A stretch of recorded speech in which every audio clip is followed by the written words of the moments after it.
Welcome to KerbalSpaceProgram. This is a career save based on the challenge of no landings, completing the science tree with no landings. I have actually flown several missions in here.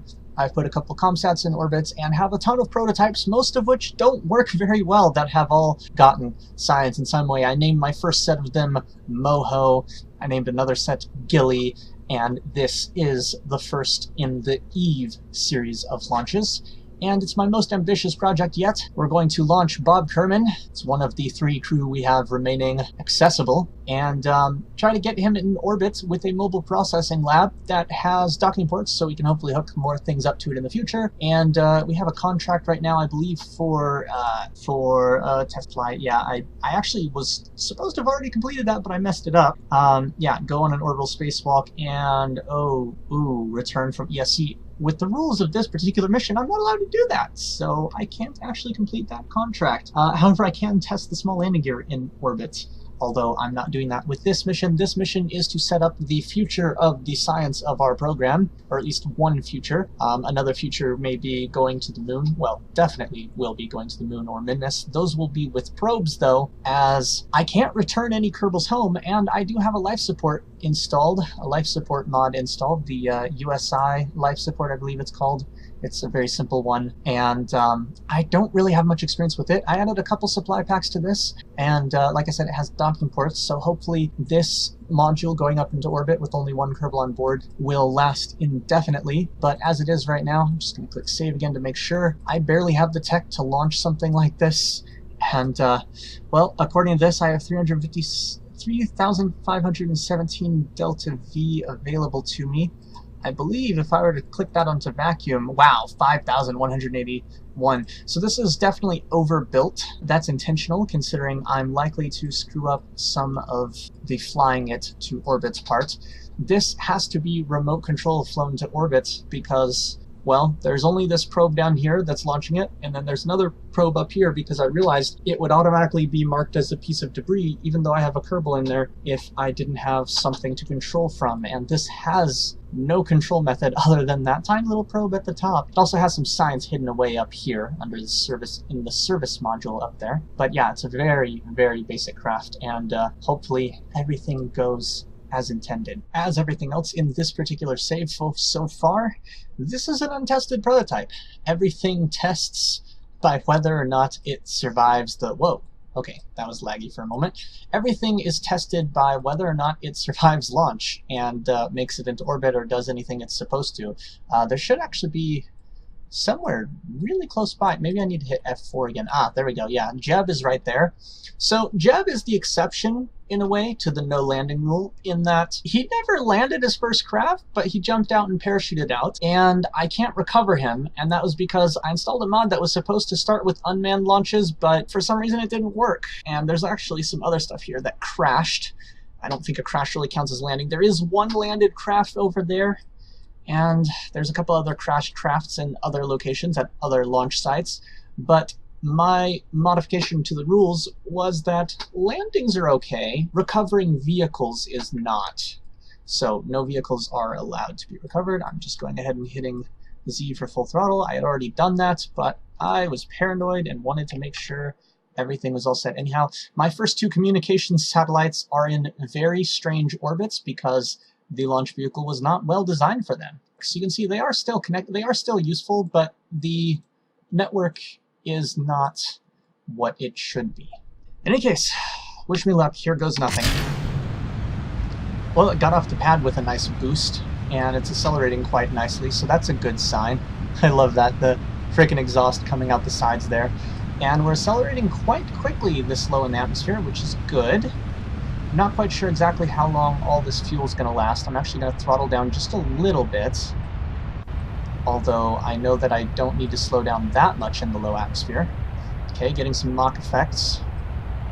Max Q is going to be somewhere around here, because lots of pressure going on past the module right now.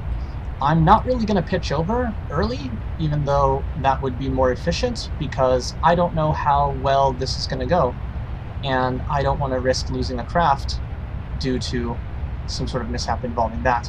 Alright, and ditch those. Okay, no problem. I'm going to go ahead and continue throttling up, and at this point, yeah, our apsis is quite high, and oh no, I've pitched too far. That is the exact problem I was worried about. Hold up. Let's get this back under control. Oh no. Oh no. Come on. Back under control. Okay, so we've wasted a lot of fuel to maneuvering in a way that is not exactly helpful. I'm going to cut the thrust down to a low amount. Let us establish that we have control here. I believe we'll see our apoapsis is quite low, but the good thing is that it is above the atmosphere, so we have a good chance now. I'm actually going to go ahead and we're going to be off the 90 degrees, obviously, due to troubles in our orbital insertion. But I'm going to get the craft pointed pretty much this direction. And I'd like to have no inclination, but it kind of just happened. I still could try to correct for it, but I'd rather not. It's more important this gets into orbit than the orbit be perfect, you know? And fortunately, it looks like I did plan my fuel in a good way so that these center cores will be gone at the appropriate time. The scary thing is exactly what happens when I disconnect them, because they all have separatrons that are all pointed right in the same spot and may overheat and or destroy a part of the rocket, which would not be good, obviously. I'm going to go ahead and throttle these up, because we really need to get moving into space quicker now, even if our apoapsis goes a bit higher. We're actually getting very close to apoapsis right now, which is not good, of course. Wow, those have a longer burn time than I thought they did, than I remembered. Awesome, beautiful. Those detach exactly like I wanted them to, which I'm very happy with. Our vertical speed is quite good still, so I'm not too worried about the thing not getting into orbit at this point, because it looks like we did a pretty good job there. Our apoapsis is still rising. Ooh, this is the last of our fuel though, isn't it? Oh wait, no, I have one more stage. There we go. That was a main core like booster.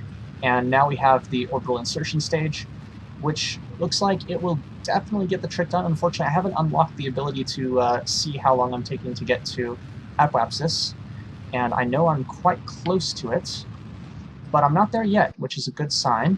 And we have quite a bit of delta V left, and we're going through it not too fast, so this should be able to attain orbit. I'm going to actually leave this stage on for repositioning the satellites, if I can. There will be slightly more resources used by having two probe cores on here, but I can just have them both hibernated for the most part, and everything should be dandy. And I have the one scientist on board who I almost clicked EVA on just now. That would have been disastrous. All right, let's... Oh yes, and there are SAS wheels on board, so... Oh!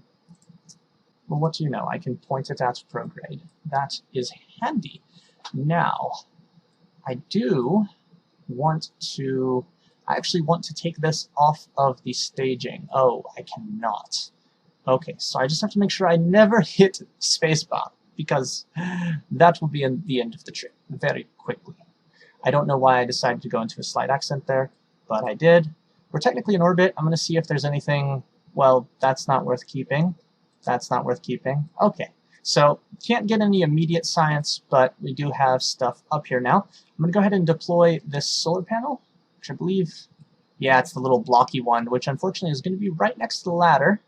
Not the best placement, but it is what we have available. And then, of course, we have a relay antenna here, so that we can maintain for communications. And you can see I'm still connected to the KSC right now, although I'm going to lose that connection pretty soon, I'm pretty sure. Yep, right there.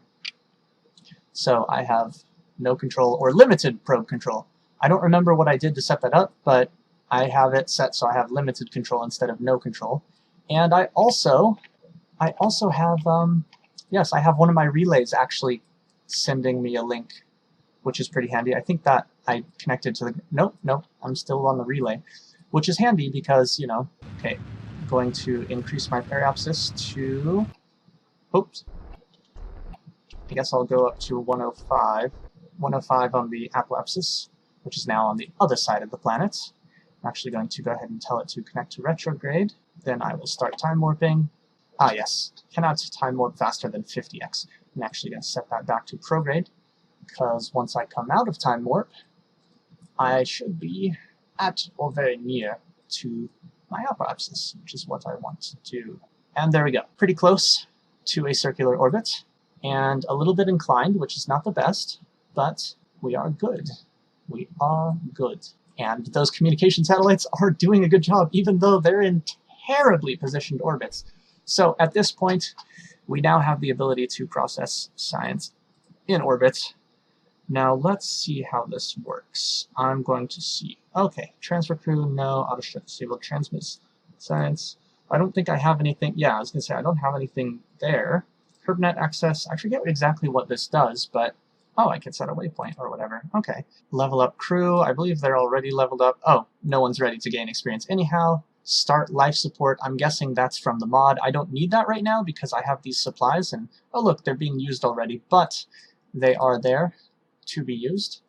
But I do want to start research. Hopefully that doesn't take too much power. And let's see, science 0 out of 500, data 0 out of 750, and a rate of 0 science per day. Huh.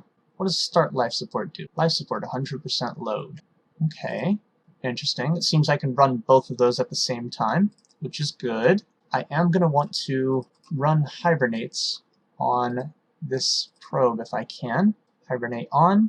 And I'm actually going to leave that one hibernating all the time because that one is now secondary to the main mission, which is getting this into orbit.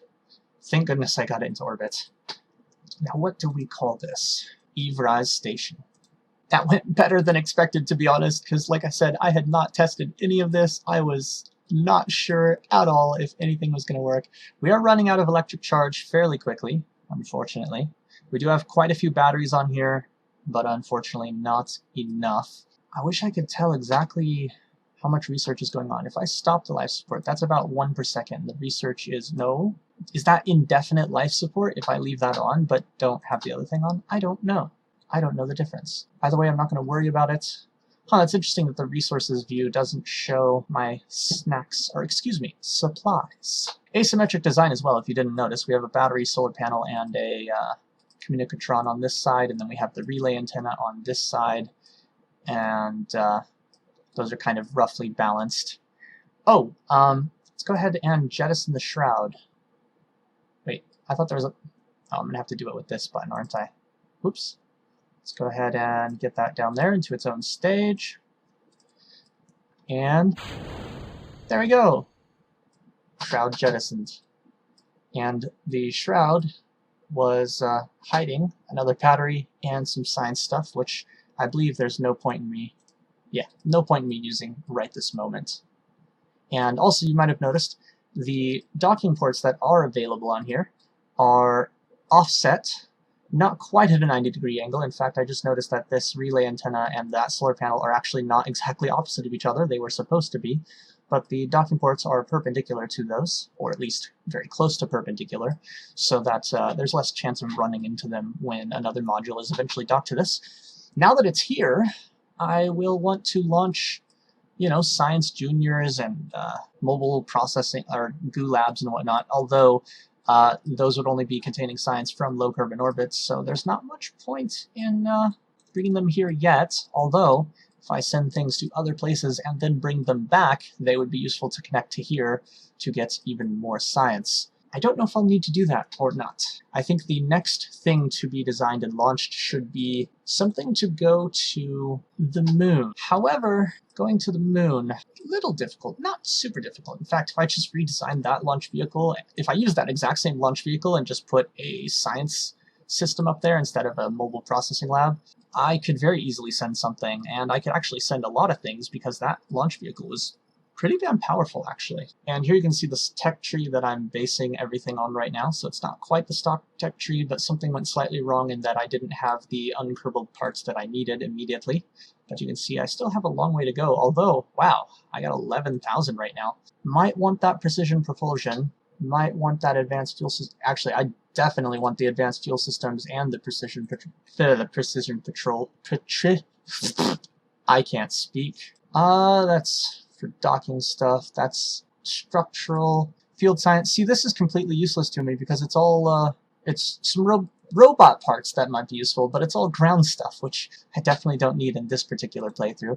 Aerodynamics could be handy. Landing, obviously, is going to be useless, as well as advanced landing and heavy landing, because those are all wheels, and I don't need wheels.